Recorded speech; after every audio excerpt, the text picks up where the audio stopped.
കലോത്സവത്തിന്റെ പ്രധാന വേദി. പന്തലൊക്കെ ഇങ്ങനെ ആയിക്കൊണ്ടിരിക്കുകയാണ്. നമുക്ക് അങ്ങോട്ട് പോയി നോക്കാം.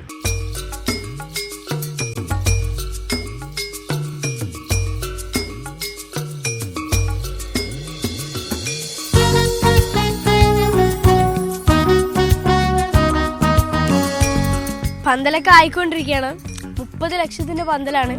വലിയൊരു പന്തലാണ്. പന്തലുണ്ടാക്കിയ ചേട്ടനോട് നമുക്ക് ചോദിക്കാം, എപ്പോ തുടങ്ങി? 29-ന് നമ്മൾ തുടങ്ങിയത്. സ്ട്രോങ് ആണോ? അല്ലേ എല്ലാം സ്ട്രോങ് ആണ്.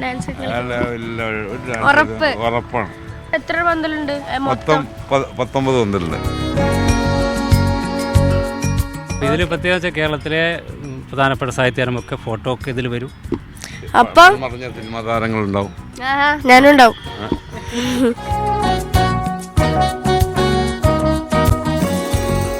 കുറെ ആൾക്കാർ വരുന്നുണ്ട്. അപ്പൊ ഇവിടെ മൊത്തം റെഡിയാക്കി വെച്ചിട്ടുണ്ട്. നിങ്ങൾ വന്നാൽ മാത്രം മതി. മാതൃഭൂമി ന്യൂസിന് വേണ്ടി കണ്ണൂരിൽ നിന്നും സനു സന്തോഷ്. ബൈ.